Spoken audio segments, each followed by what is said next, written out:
Good morning, good afternoon, and good evening, ladies and gentlemen.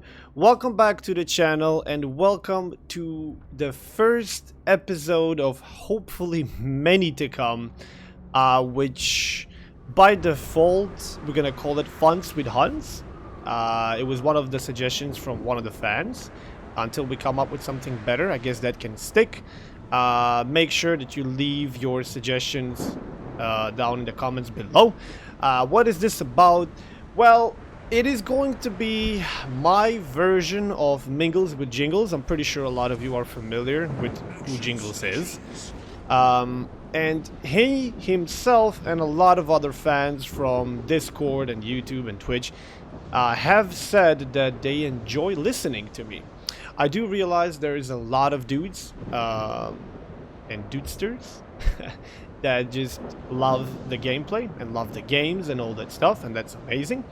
But I also do realize that there is a significant portion of people who use my videos on their way to work, back from work, on the work, school, and all that stuff. I would advise you to stay cautious and careful when using anything when you're supposed to be focused on something else. But yeah, I mean, I do the same thing. A lot of videos from Jingles himself, I just listen to them and have them on the second monitor if something really remarkable happens, but most of the time I'm listening. It's kind of hard for me to say, like, well, it's impossible for me to say yes, I have a pleasant voice or anything. No, I don't actually think so. But if you guys think so, then that's what matters. So I had an idea, like, would you guys be up for this? And everybody was like, yeah, sure, let's go, do it. The day is not set in stone, and which day I will be using for this Funs with Huns sort of a thing. It can be any day in the week. From now, the first idea that I have is I'll use Wednesday. Like, we already have Mingles with Jingles on Monday, and that's an awesome day. That's an awesome thing to start the week with. But it's also a lot of, workload, and a lot of things is coming your way. So it's the beginning of the week. You kind of love-hate. You probably have a love-hate relationship towards the day. So I'm thinking, how about if I do mine on Wednesday, when the half of the week is already done, which is the good news. And the bad news is, well, it's the middle of the week, so you still have half to go, but, something to keep you, to help you go on the way. Like I said, the name is still fluid. Which day it will be published on, it's not set in stone. It can change, it can alter, and stuff like that. We will see. So, this idea, I gotta say, I am pretty hyped about it. At first, I was like, okay, yeah, I mean, I could try. But then I started taking notes, and I'm learning from the best here, Jingles himself, because he usually says that he's going to talk about something in an episode of Mingles with Jingles, and then he forgets, so he started writing down. Learning from his mistakes, I guess, I immediately started writing down from about, I don't know, probably a week ago. And I have a piece of paper with me with a whole bunch of things written that I could talk about. And some of the things are going to be related, some are going to be completely unrelated, and in which order I'm going to be talking about them, I honestly don't know. I'll probably just go with the order that I used to write down on the paper. In the meantime, of course, how rude of me, the games in the background are my own games. There should be no audio from me when it comes to the in-game. These are live replays, and they are not going to be just crap. They are going to be pretty good games, whether it's a defeat or a victory. I will use these replays that I basically don't feature, just like normal game, but I will try to make sure that they are pretty freaking spectacular to watch. And the two replays that I have today for you, one with the Neptune and the other one with the Harugumo, I think, are pretty spectacular. So if you are here to just watch the gameplay, you are definitely in for a treat. If you are here to just enjoy the audio, then kick back, relax, do whatever you're doing, and Let's go. So the first thing that came to my mind about what I could be talking about is something that I have discussed on the stream with my Twitch audience, I don't know, about a week ago as well.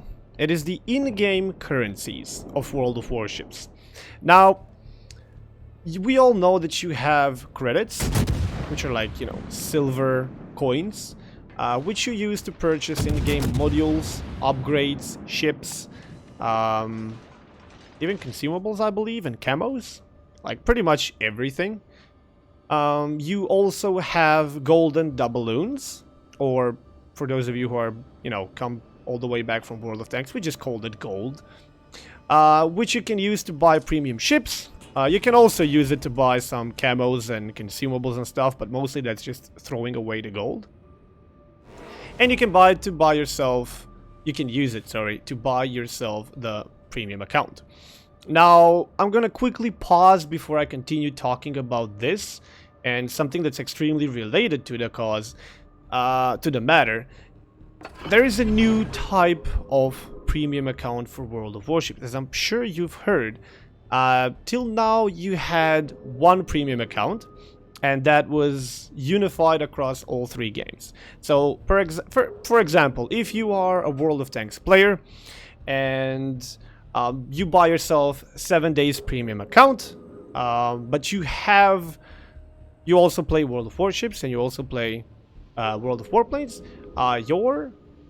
your 7 days premium will be on all three games. So if you truly play all three games, or at least 2 out of the 3, you were enjoying 7 days premium account across all 3.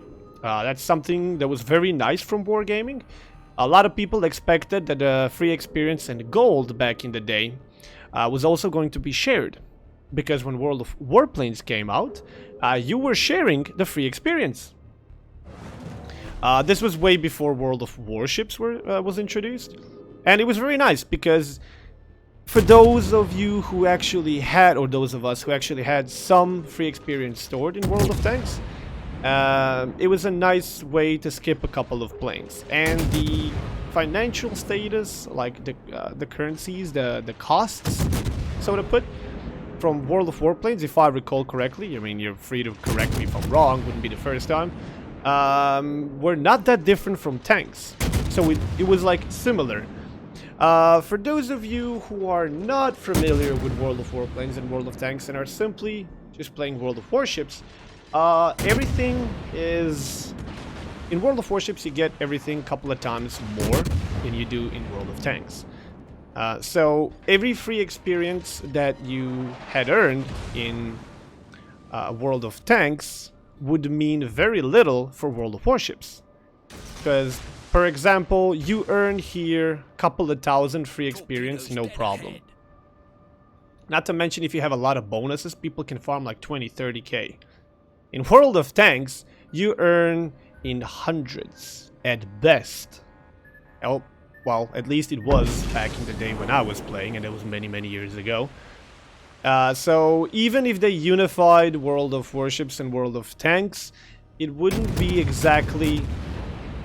you wouldn't benefit from it too much, but you would benefit enough. The early tiers would be easy. Like, you could just simply skip. But then in the higher tiers, you would be wasting ton and ton of time, energy, maybe even money, whatever, that you invested in World of Tanks just to skip something that's really almost futile or irrelevant in World of Warships. So, how does this make sense? I'm just preparing the terrain. So they didn't unify World of Warships with World of Tanks and World of Warplanes when it comes to free experience. They unified World of Warplanes with World of Tanks. The gold... I am not sure, but I don't think it was unified. But premium account was. The new premium account that came out is for those of you who play only World of Warships, like I am right now, even though I have more than 30,000 World of Tanks games and a couple of thousand maybe World of Warplanes. Both are very boring for me right now. Planes got boring pretty fast, tanks not so fast, but once I hit the barrier, once I breached that boredom, I was like beyond bored in that game. in the past 4 years. I think I downloaded and installed it like 5 times, and after 5 games I was just like, oh my god, I can't play this anymore.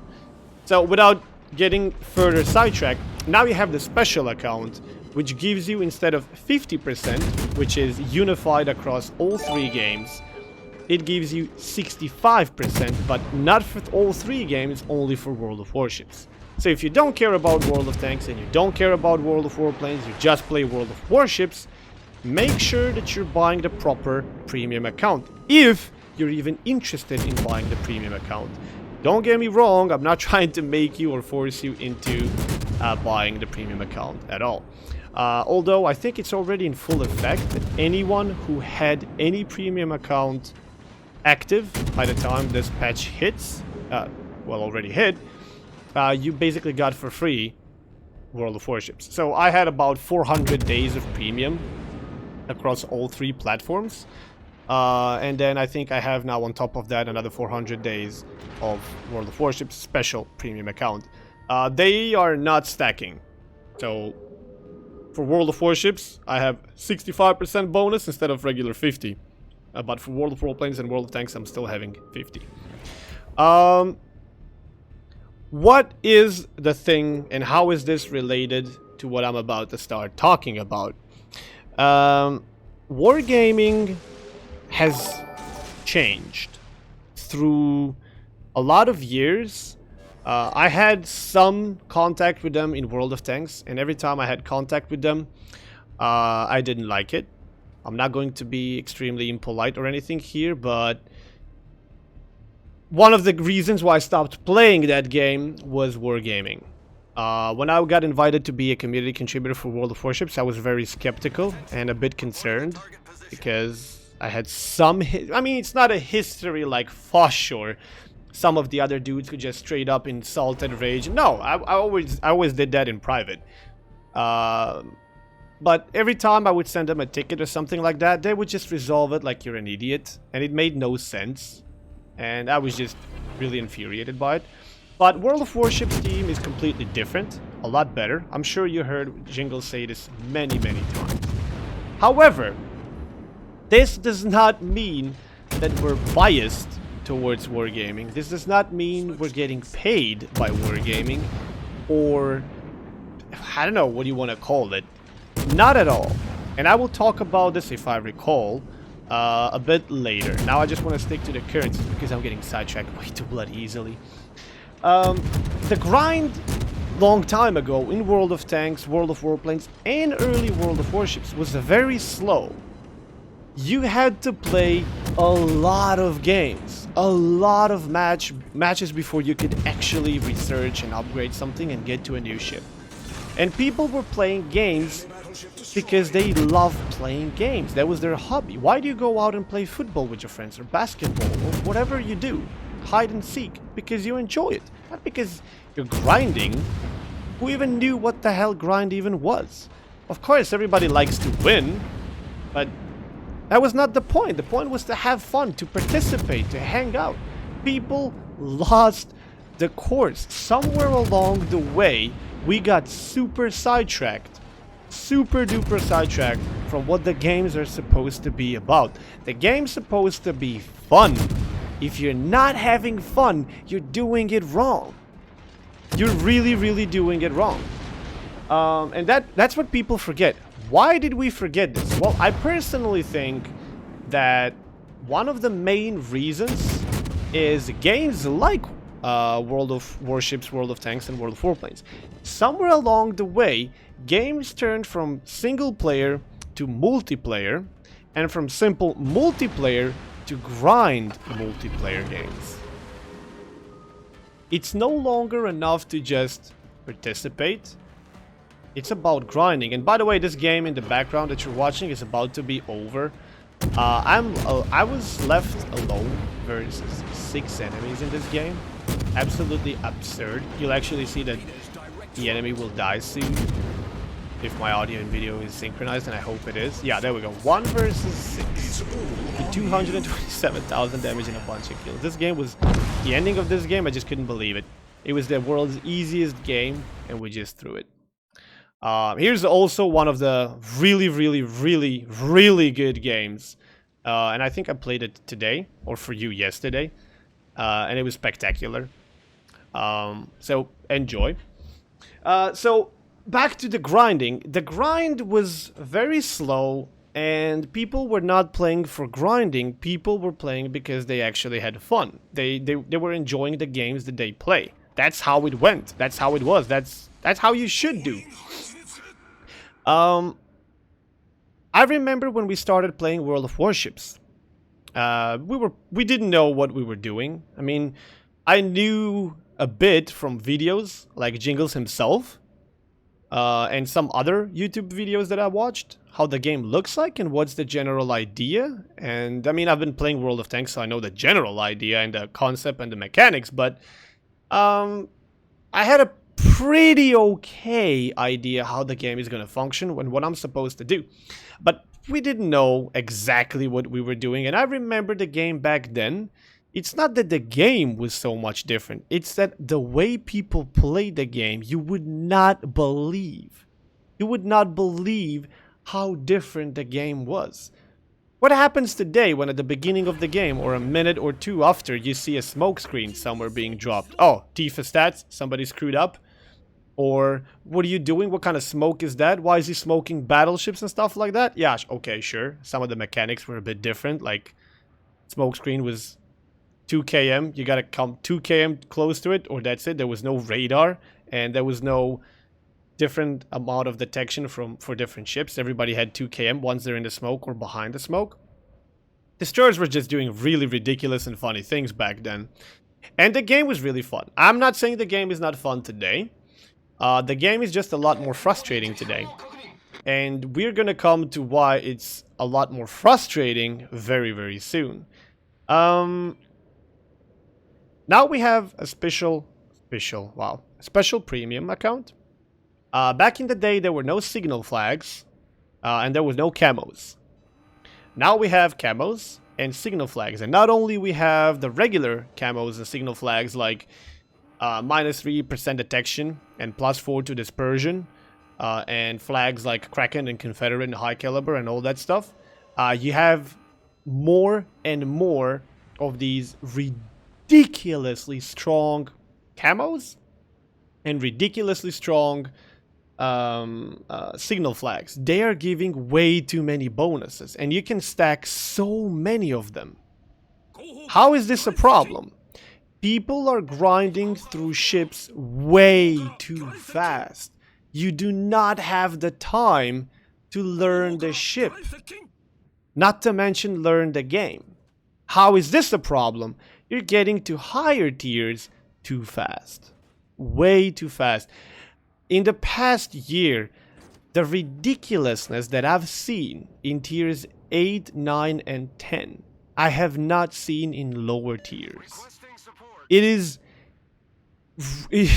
just really, really wrong and funny. But it's funny when it's happening and you're in control, but it's very frustrating when it's happening to you and there's nothing you can do about it. It's really frustrating. There is so many in-game currencies. Everything is free.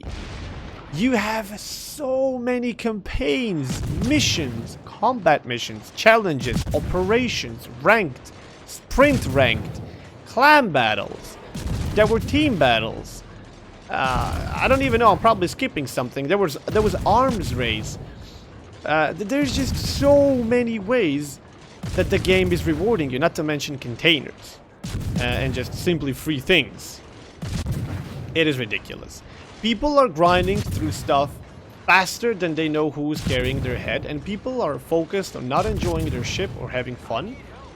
They're just focused on grinding, achieving better result. The games are starting to be spreadsheets of results. Who gets more, better, and faster? Where's the fun in all that? Where did we lose fun? It's supposed to be fun. I remember back in the day when I was grinding, like one of the biggest jumps it ever happened in World of Warships was, I don't know, was this close? I think, yeah, this was closed beta.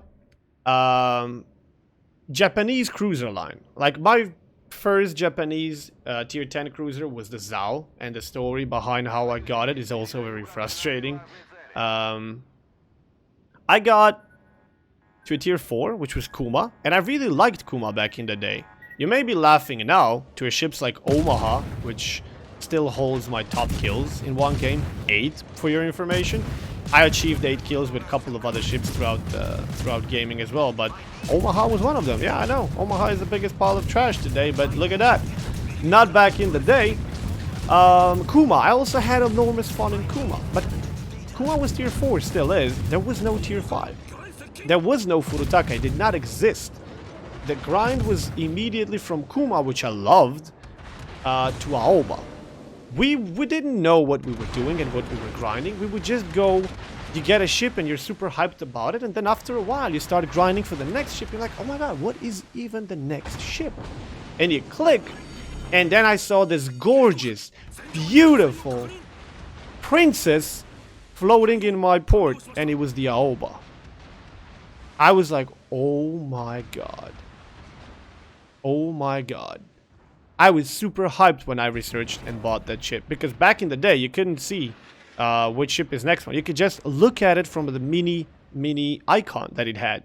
Now you can click and actually see the ship that you do not have in your port. Back in the, it's just in black and white.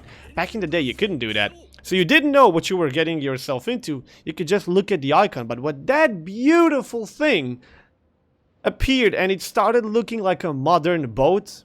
Aoba was my favorite ship for a very long time. Then came the Miyoko, and then the Mogami, which was my favorite for a super long time.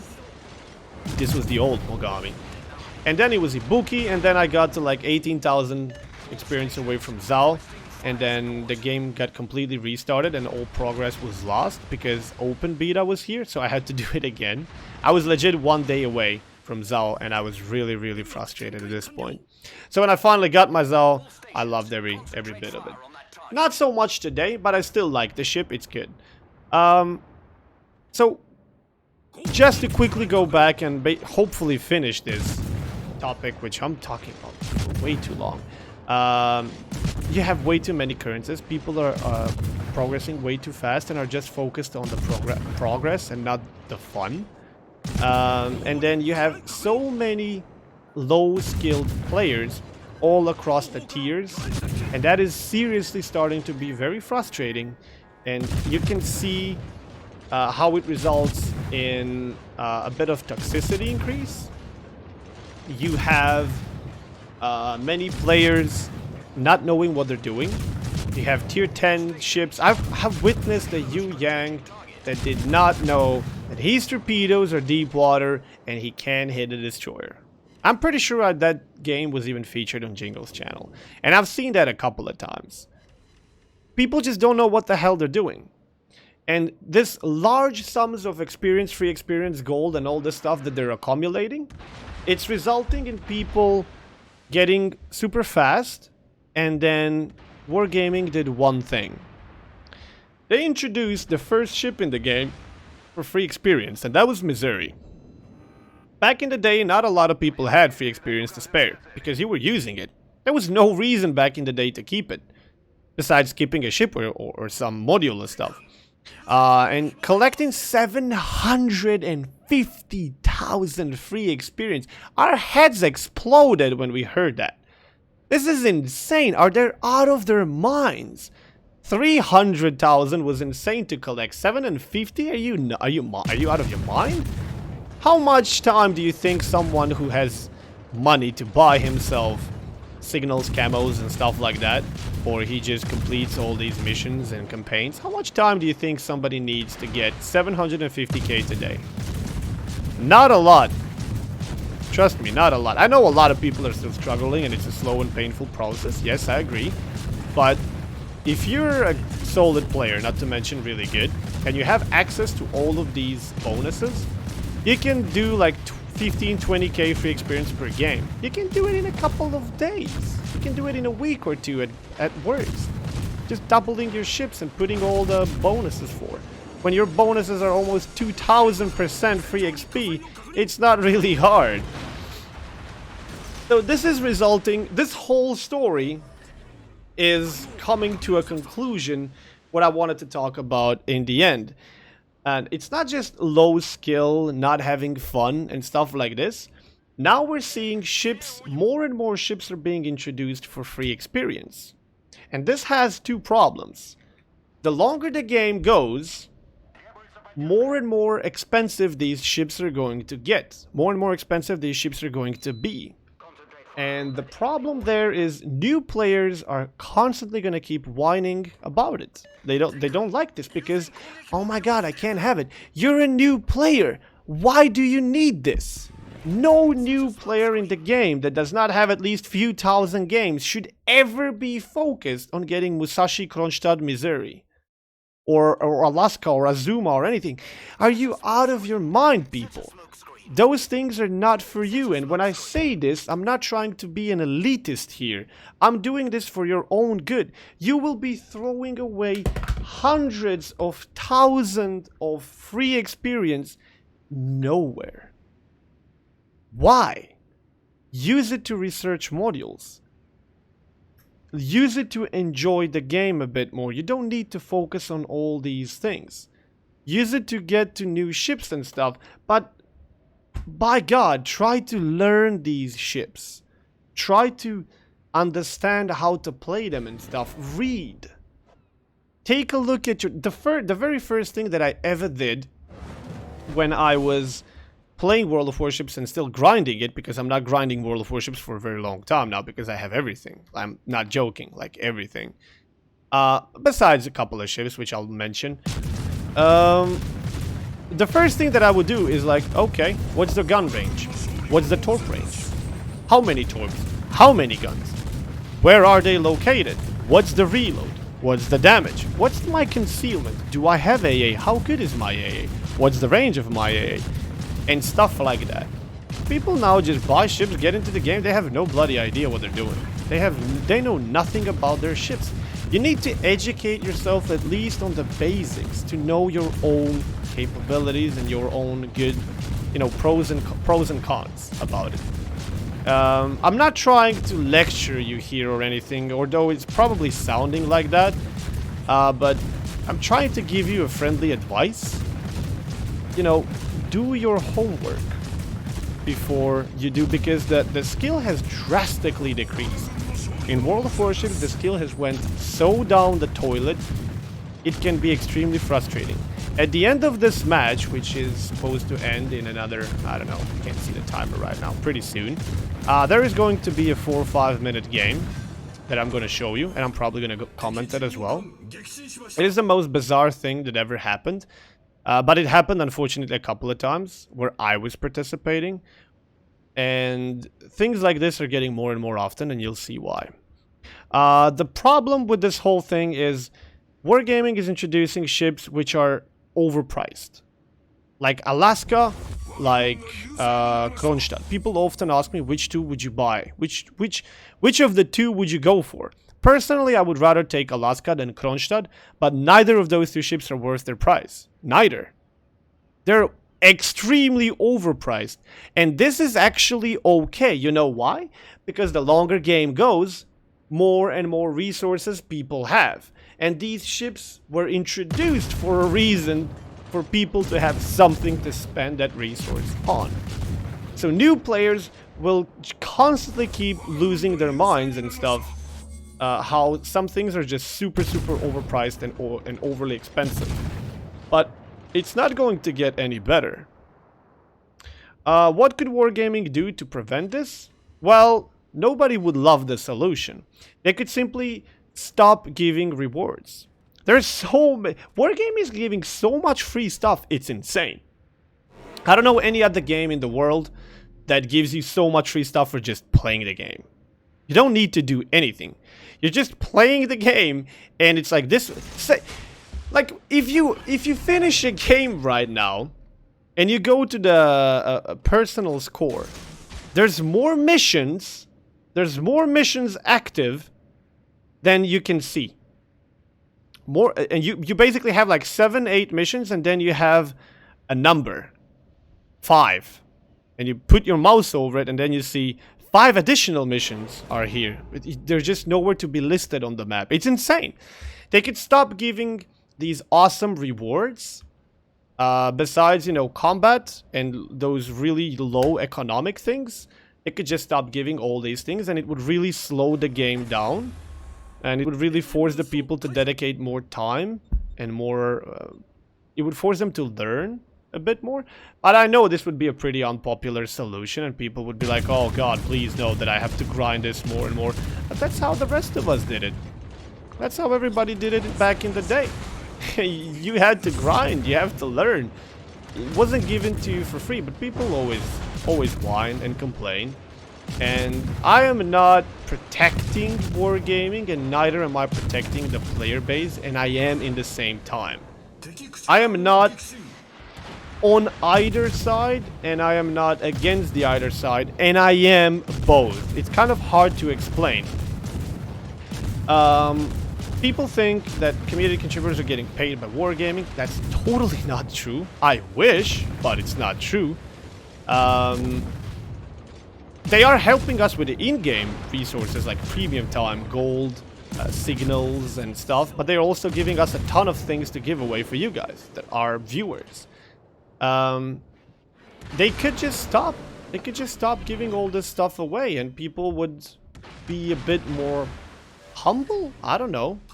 I think a lot of people are simply just spoiled. Wargaming is giving so many things away.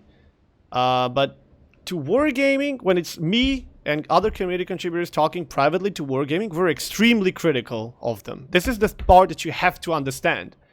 When we're talking to them, we are extremely critical of their and judgmental of what they do. We're really like a strong hand, and we are trying to do the best that it is for the game and for the players.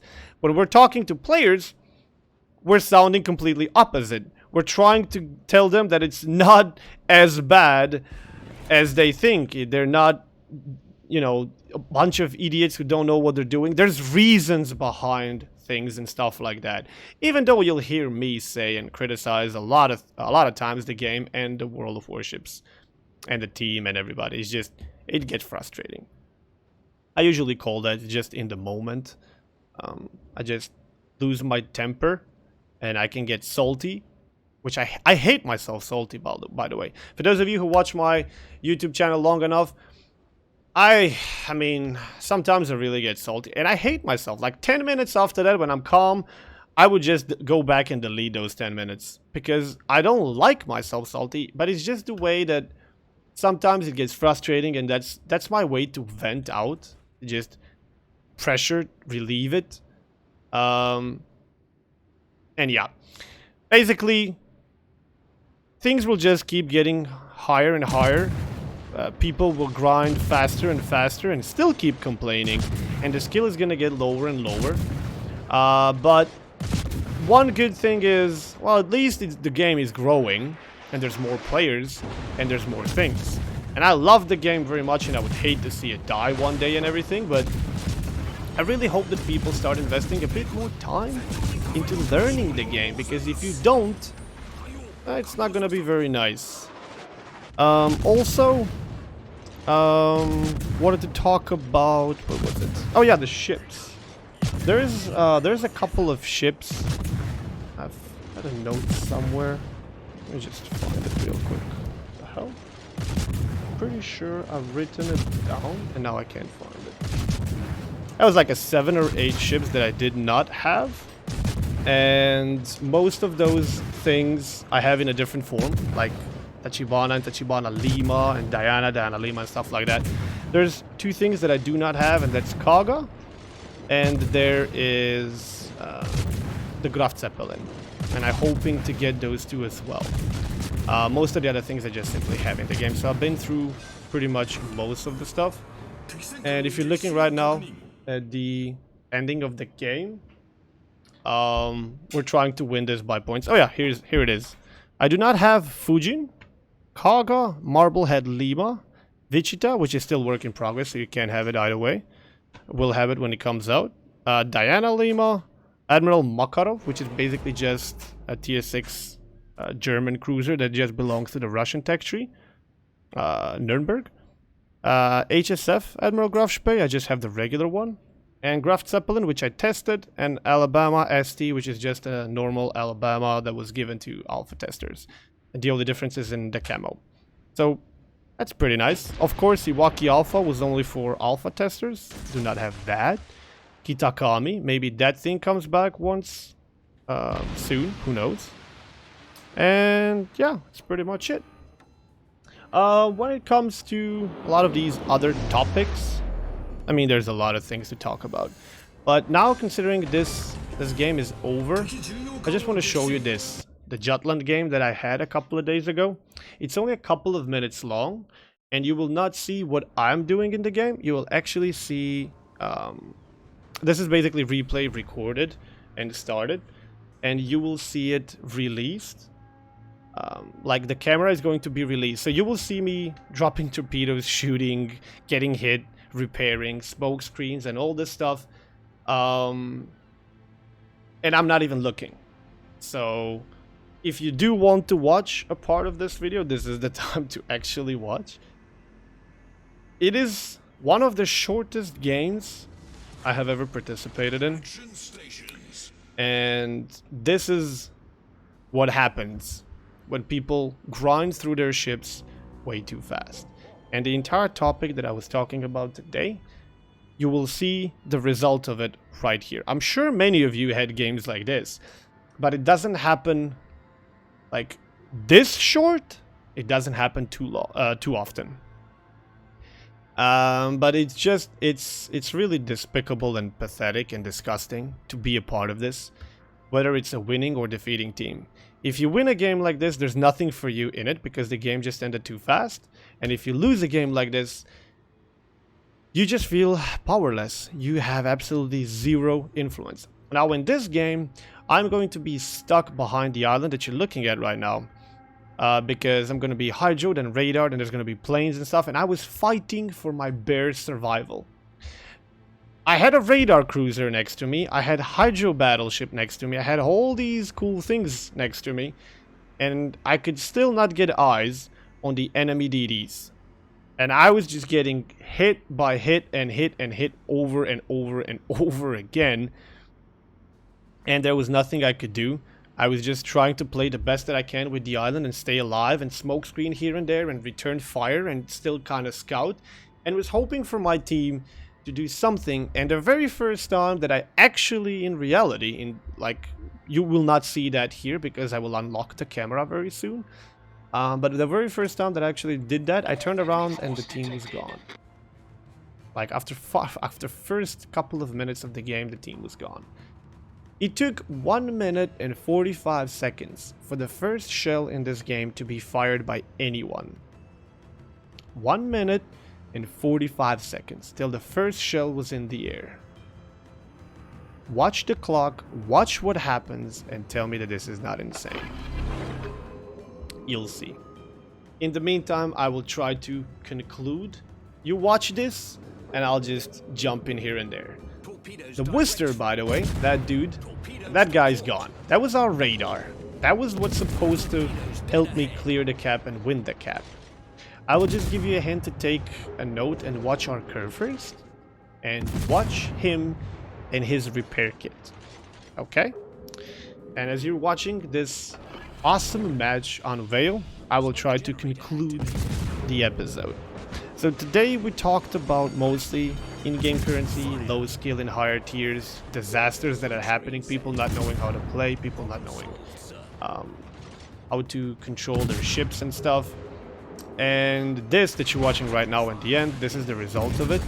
I mean, I'm not sure. Yes, you can do just cut all these prizes and stuff, and that would be one of the solutions, but it would be very unpopular, and it's probably too late for that.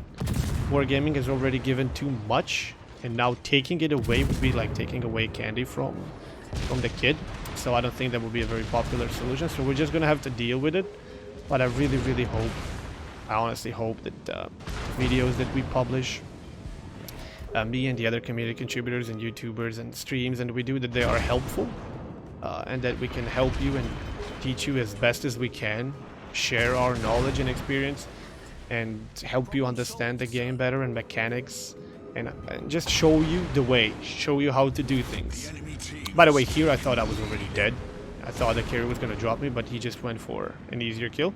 In the meantime, that dude is still flooding, by the way. He's been flooding from the, I don't know, 100,000 HP. He's gonna flood to death, believe it or not. Meanwhile, it's already 0-3 and we have 0 caps. And I think there was one more... I think there was one more thing that was completely related to this. Oh yeah, being a CC biased for wargaming, but I'm pretty sure I already mentioned that. Like, we're not. We're really not. We're being very, very strong and harsh sometimes on wargaming, and they have to deal with us and with players, so yeah. And that's the game, by the way. One of the shortest games I ever participated in. Make sure you leave a like, share, and stuff like that if you liked, or just dislike it if you didn't. And let me know in the comments below, what would you like this thing to be called in the future? And when would you like it? And if you enjoyed it or not? And what we can talk about next time. Thank you so much for watching. Much appreciated. Have a good rest of the day. Good luck. And I will see you tomorrow.